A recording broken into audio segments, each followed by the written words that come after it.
প্রিয় আলোর অন্বেষা চ্যানেলের দিনী ভাই ও বোনেরা, আসসালামু আলাইকুম। আশা করি মহান আল্লাহর অসীম রহমতে আপনারা সবাই ভালো আছেন। পবিত্র কোরআনের সূরা আনকাবুত আয়াত 57-এ আল্লাহ তাআলা ঘোষণা করেছেন, প্রতিটি প্রাণীকে মৃত্যু স্বাদ আস্বাদন করতে হবে। আমরা জানি মৃত ব্যক্তিকে কবরে 3টি প্রশ্ন করা হবে। কবরে রাখার খানিক পরেই জিজ্ঞাসা করা হবে, 1. মান রাব্বুকা, তথা তোমার প্রতিপালক কে? 2. মান দীনুকা, তথা তোমার ধর্ম কি ছিল? 3.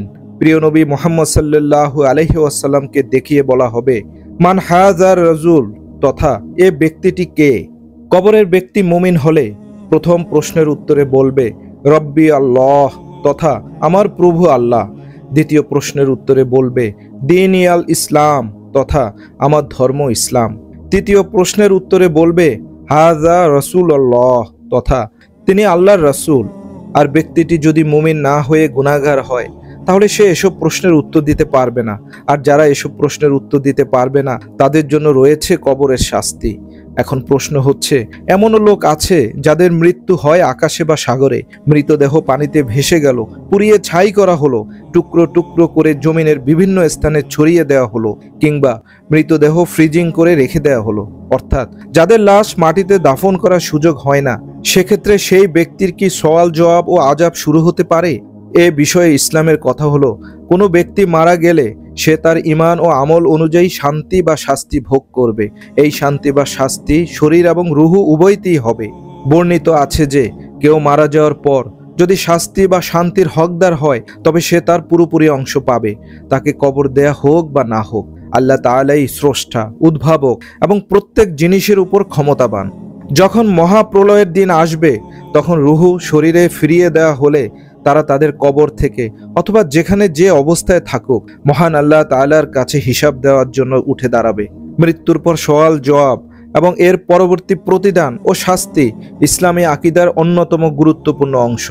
মৃত্যুর পর সওয়াল জবাব হওয়ার জন্য লাশ মাটিতে দাফন করা এবং লাশ অক্ষত থাকা জরুরি নয়, বরং এ সময়ে বান্দার দেহ যেখানে যে অবস্থায় থাকুক, আল্লাহ তার কুদরতে ওই দেহের সাথে রুহের সম্পর্ক স্থাপন করে দেবেন এবং সওয়াল জবাব ও শান্তি বা শাস্তি সব কিছুই হবে।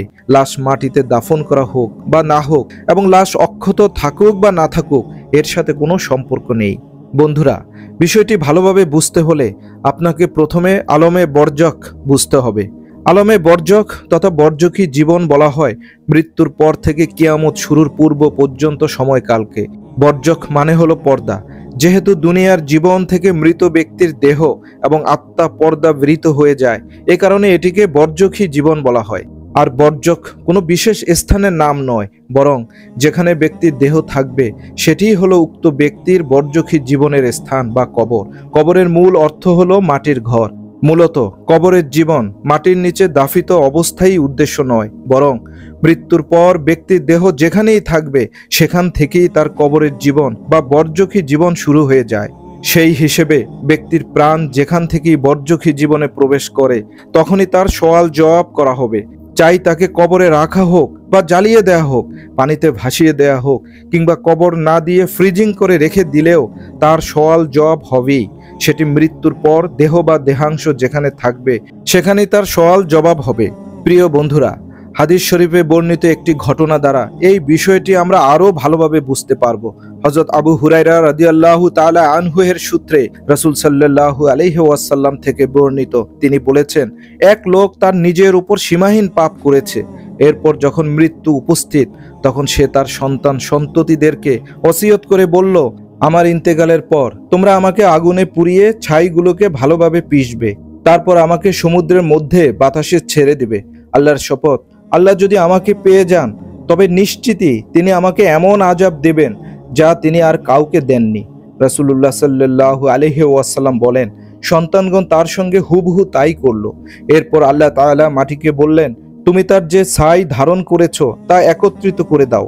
মাটি তাই করল, ফলে সে সোজা হঠাৎ দাঁড়িয়ে গেল। তখন আল্লাহ তাকে জিজ্ঞেস করলেন, এ কর্ম করার কারণ কিসে তোমাকে উৎসাহিত করেছে? উত্তরে সে বলল, ইয়া আল্লাহ, আপনার ভয়ে। এ কথার প্রেক্ষিতে আল্লাহ সদয় হয়ে তাকে মাফ করে দেন। সহিহ বুখারী ও সহিহ মুসলিম। সুবহানাল্লাহ। হ্যাঁ বন্ধুরা, একমাত্র আল্লাহ ভীতিই পারে মানুষকে সকল ধরনের পাপাচার থেকে বিরত রাখতে। মহান আল্লাহ তাআলা আমাদের সবাইকে কবরে সওয়াল জবাবের প্রস্তুতি নেবার তৌফিক দিন এবং উত্তম মৃত্যু নসিব করুন, আমিন। ও আখিরি দাওয়ানা আনিল হামদুলিল্লাহি রাব্বিল আলামিন। প্রিয় দর্শক, আপনিও হন ইসলামের প্রচারক। ভিডিওটি ভালো লাগলে লাইক, কমেন্ট ও শেয়ার করুন এবং চ্যানেলটি সাবস্ক্রাইব করে আমাদের সাথেই থাকুন। ধন্যবাদ।